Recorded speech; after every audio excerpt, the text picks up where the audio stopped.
Hello, Center for Science Excellence. Today I'm going to do a presentation on the Rubens tube and the Chladni plate, a world of wave frequencies. So I'm going to give a quick overview of what the project is going to be about. So it's the purpose of the projects, parts for assembly, production of the project, demonstration, and significance of the projects.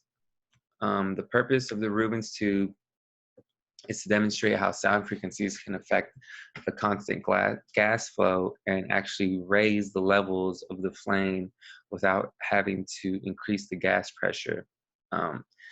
And it demonstrates this by using sound frequencies from different wave patterns to actually fluctuate the different flames at different parts inside of the flame.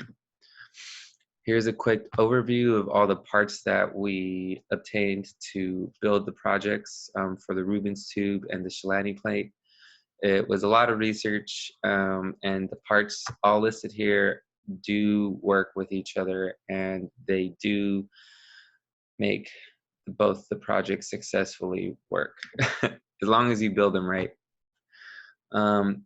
To build the Rubens tube, a team must first ensure that the galvanized steel is properly sealed around so there's no escape of gas going through the bottom, the sides, or any other place. We just want the gas escaping through the holes we make on the top. The way it's properly sealed is by using foil tape. And then next, you need to ensure that the holes drilled are at least 1 inch apart. If they're too close or too far apart, you won't see the frequencies properly fluctuate. So this is essential to building the Rubens tube. And once you have the holes drilled up top, you want to drill the hole on the side that's going to have the fitting to connect the adapter from the Rubens tube to the propane tank that is being used for gas. Lastly, the team needs to modify the Rubens tube with a latex balloon fitting on one end. And what that is to ensure that you allow gas pressure to stay inside of the Rubens tube, but also you let sound frequencies travel into the Rubens tube to affect that gas. And as you can see, on the back here is a Rubens tube that had been built. That one is actually demonstrating a constant frequency going out at the same frequency level. The Chladni plate assembly is involved with using a subwoofer. You need some type of metal plate, and then you need sand and the bars, the rods that go and connect the plate to the subwoofer. With all the parts that I listed earlier, as long as you gather all those pieces up, it's pretty simple to build a Chladni plate.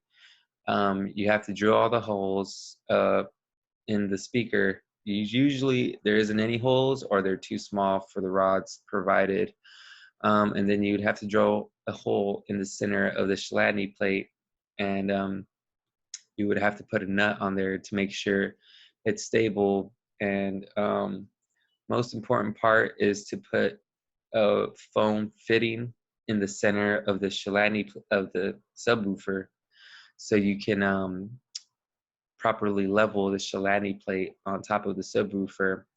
And it's preferable to have a piece of plexiglass in between the Chladni plate and the subwoofer, as well as it being a base for the subwoofer, so the subwoofer can be level with the plate on top. But the most important part of the subwoofer and the assembly being level, or the Chladni plate being level, is so that the sand stays level on top of the plate.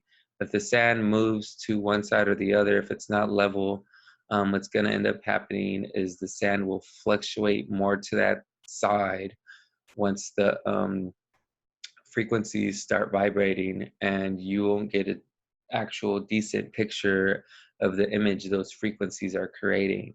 And so for the project to be successful, you have to make sure it's level, but you also have to make sure that the actual metal plate on top of the subwoofer is still and can handle being moved around, because it is going to be moved around a ton once those frequencies start hitting it from the bottom. And once you start putting it together, you'll start to see the different shapes that are actually created from all the frequencies vibrating through the piece of metal. Here's what the projects actually demonstrate. The Rubens tube demonstrates how the flame height is determined by the amount of gas being released or by the increasing of the pressure of the gas. With the Rubens tube, you have a constant release of gas with a constant pressure and still get an increase in flame height due to frequencies. So usually flame height is controlled by pressure, and what we're trying to say here is that the flame height doesn't need to be controlled by pressure, but it can be controlled by wave frequencies. But case in point is the energy that the wave frequency producing equivalent to the energy of the pressure that would push the flame to that height? That's going to take a lot more additional research if I'm ever going to figure that out. If the kinetic energy of the frequency is strong enough, the flame height can double while maintaining a constant volume and pressure. This demonstrates that the pressure of gas can be increased with the kinetic energy of wave frequencies. With that last part, it's not the actual pressure that's being increased. Well, pressure and force are related with one another, so it kind of does tie into pressure increase, but the pressure is increasing with the frequency. I don't know if that makes sense, but I mean, we have to do a lot more research to figure that out, and we have to get a lot more advanced instruments to determine that. For the Chladni plate, on the other hand, the Chladni plate demonstrates different figures that sound resonance creates on a surface covered with salt. So it doesn't necessarily have to be metal, but fortunately for humans, metal is the best way to demonstrate this, because it's going to respond a lot better to the vibrations that the frequencies are creating, enabling that image to be created a lot clearly.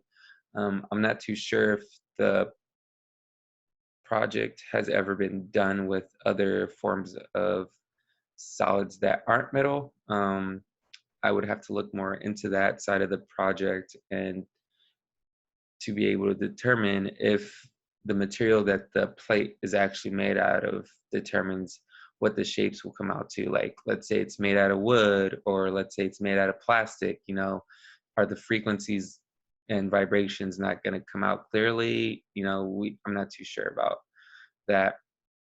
But the regions that are divided between each shape, where you see no sand and sand, these regions are called nodal lines, and that's literally where no vibration is occurring. So technically, the only place that a vibration or a frequency wave is hitting the plate is where that sand is laying still to create the image. And all the areas that don't contain any sand are supposed to be a vibrationless area within that frequency, which is really crazy, but it really does make sense once you start to understand how waves travel. They don't all travel in one direction. They kind of go all over the place. But that's with the different images that are presented. You see the difference in each wave frequency, demonstrating that they do travel in a certain pattern, but it depends at what frequency that wave is set at to determine what shape is going to be demonstrated on the surface of the Chladni plate. The purpose of the project was to show how kinetic energy Frequencies are strong enough to double the flame height while maintaining a constant volume and pressure.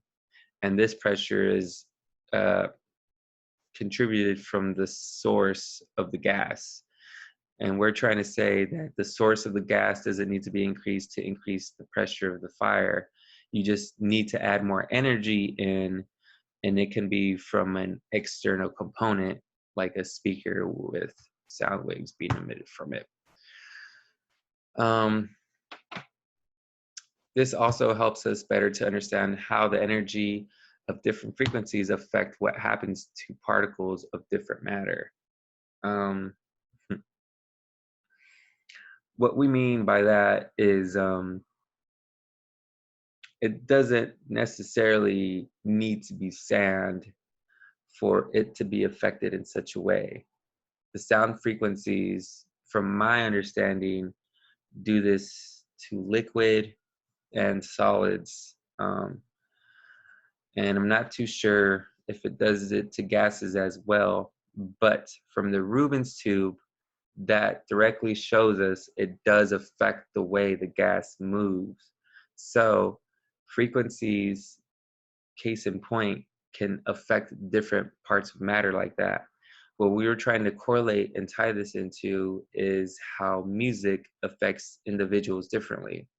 There's some people that like old school music. There's some people that like, techno and rave music. There's some people who just like classical piano music. But then there's those people who like all different variations of music, and they can pick and choose through each genre which type of music they actually like to move to. So we're saying that these frequencies that are being provided by the different sounds made by these songs are what actually move the individuals' particles inside of their body, contributing to them actually dancing to the song, like the flame dancing to the sound wave when it gets presented in the Rubens tube. Thank you. That was my presentation on the Rubens plate and Chladni tube. If you have any questions, here's my name, my email address, and what class this was for. Appreciate everything you guys do.